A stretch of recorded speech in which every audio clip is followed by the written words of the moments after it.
Special thanks to Epic Games, who sponsored this video for the launch of the new game Ooblets in early access now. If you enjoyed today's video, or just love farm sim and creature capture games in general, you can download Ooblets using the link in my description. So when I first played Ooblets about 3 years ago at PAX West 2017, it was pitched to me as a farm sim, town sim, and creature sim all rolled into one.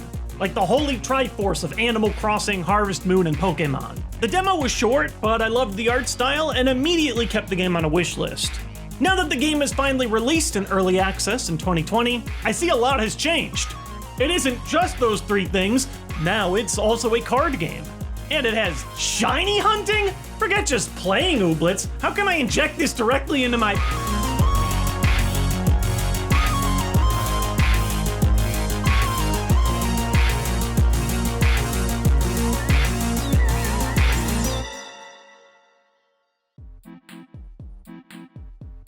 Your life has been a giant toot. And worst of all, there weren't even any Ooblets. So you go to a place that has some and get some. You farm, you build friendships, and you catch new creatures through the intricate form of dance battle. I'm not sure if the word quirky does Ooblets justice. It is one of the most delightfully weird games I've played this year. Nothing is normal. Everything is sarcastic, light, and ridiculous. Yes and no are no longer standard options. Instead, you've got nuh and yeah and I know it. You're going to grow sophisticated plants like the fartichoke. You chop wood and smash rocks with your bare hands. You run bent backwards at a 45-degree angle. Villagers range from germophobic fashion designers to depressed cafe owners to rebellious potion brewers. I love some of these, like potion to increase chances of riding elevators alone. Or potion that makes you not stay awake at night thinking about embarrassing things from 10 years ago. Well, let me think. 10 years ago I was...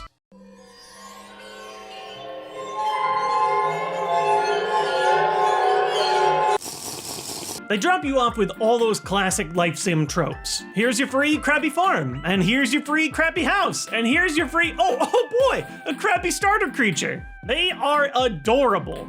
And naturally, the only logical choice for me was the robot Sidekey, and oh man, am I glad I picked them because Sidekey is busted.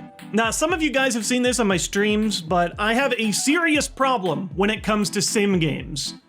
For the average person, these types of games are relaxing. You chip away slowly at growing and collecting, maybe decorate a bit, make everything look nice and tidy, and meanwhile I'm like, oh god, there's only so much time of the day and I gotta talk to everybody to build friendship points and I need to finish these quests to unlock the new areas and I have to pay the dance battle tax to do the new creatures so that I can get the collections and get more stuff and then I have the energy so that I can farm and then I need the gummy money so I can buy more stuff, but I also need to finish the achievements to get wishies, which is a second type of currency to unlock more stuff, and I also need more inventory space, and why can't I grow more Ooblets right now? You must construct additional pylons. I guess I need more Oob Coops so that I can hold more Ooblets on the farm, but then I accidentally made some crunchers? What was I thinking? Even though there's an unlimited amount of days and literally no rush to do anything, the second you give me meters and bars and stamina and daily time limits, I'm just pedal to the metal, min-maxing, trying to finish as many tasks as I can as fast as possible whenever possible. It's like Animal Crossing, I can't even think about decorating until I've paid off every loan. Stardew? You gotta beat it all in the first year. So for Ooblets, I tried to learn as many pro strats as possible to build toward the current early access endgame. One area in life I will always need to be a total tryhard in is with card games. Ooblets fight in the dark trenches of dance, and mastering combat is crucial for completing your almanac, leveling up, and eventually getting a huge boost of the wishy currency in the dance battle barn each day. The card system for dance battles is what I like to call Slay the Spire Jr. You spend beats, which is your mana system, to build up points and beat your opponent to the target score. The deck you draw from each turn is a randomized pool of general cards, plus special cards that you purchase from the clubs, plus signature cards that can only be used by specific Ooblets on your team. In the game's current state, you unlock additional signature Ooblet moves for the first 3 times an Ooblet levels up. Even though you aren't hitting each other, there are still a variety of nasty things that you can do to throw the other dance team off their game. Like stunning them from using crucial cards, giving them useless cards to clog their hand, or making every dance move that they use score less and less points. Sidekey might look cute, but this guy is an absolute jerk. Their main gimmick is Finite Loop, which lets you play your next card twice. The mana value you get when playing this card before a 3 or 4 beat cost card is just insane. Oh, and would you look at that, he also does come with a high value, disgusting 4 cost card, Machine Spurning, which makes every card your opponent plays for the rest of the game cost 1 extra beat. Combine these 2 cards and your opponent's Ooblets will be stepping on their own feet, even trying to participate in the game. He also gets a generic stunning card too, which is just filthy. It feels nice to have a starter creature that I'm happy to carry me throughout the entire game. When you beat an Ooblet in the wild, they poop out a seed, which lets you plant and grow one of your own. Collecting new Ooblets lets you scan at the Learnery, which gives you money, which then gives you figures, which you can use to fill out the collections, which gives you insane rewards. They unlock new card strategies, they're adorable, they help you fill out the farm, and they come in 3 different colors: regular, uncommon, and gleamy. The gleamies are a rare, special colored, sparkly version of Ooblets that... Oh, wait a second. Oh no. Not again. One of the absolute best things Ooblets has for a filthy sim game tryhard like me is a really solid almanac and UI. When I play these games, I feel like it's impossible not to have a second tab open on the game's wiki or just buying a physical guidebook to help remind myself of what needs to be done, when, and where. I'm genuinely impressed at how helpful the menus are. From the pause screen, I can instantly learn which of my villagers needs a special item, what the cost requirements are for initiating a dance battle with an Ooblet, which biome they spawn in, which Ooblets I have seeds for, which Ooblets I've planted, which Ooblets still need to be submitted to the Learnery, which colors I've collected, every single craftable item, which resources you need to craft them, and which of those resources you already own.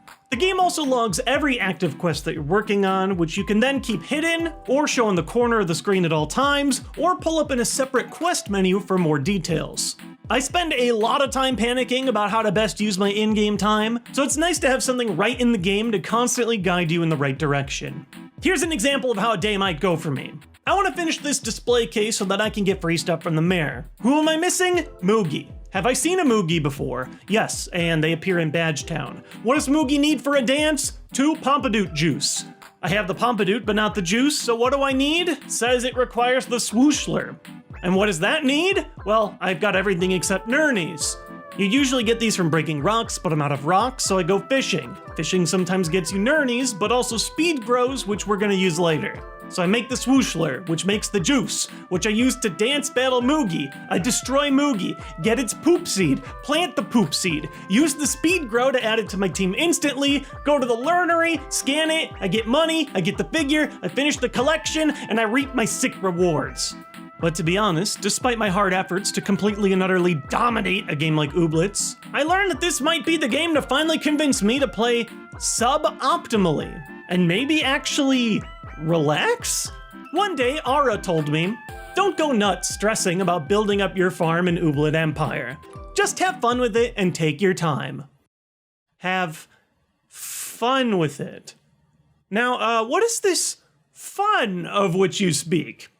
Is that the thing where I go out and get things that have no gameplay value just because it looks cool? Okay, sure, yeah, I'll go get that haircut. Maybe change my outfit for the first time. Put some stuff inside of my barren home. Actually start using these Ooblet accessories. What do these do? Oh my god, you can put little hats on them? Nah, forget farming, forget combat, forget trying literally everything else. This right here, this is what Ooblets is all about. I try to beat Ooblets like I did every other sim game before it, but in a sense, this game is unbeatable. It's made by essentially a 2-person team, and they're still adding new content every couple of days, and there are still new areas to explore that just aren't ready yet. As much as I'm obsessed with aggressively clearing quests and engineering the perfect optimal solutions for farm growth and battle, I do think the best part about Ooblets right now is that it's really stupid, it's really cute, and it's really stupidly cute. In times like these, learning to take it slow, relax, and appreciating the little things is genuinely nice. Also, there was no way I was ever gonna 100% beat this game because I don't even have 1 Gleamy yet! I've searched for 30 in-game days and I've got nothing! Meanwhile, Renee is rolling in them and finding duplicates! Why does this keep happening to me?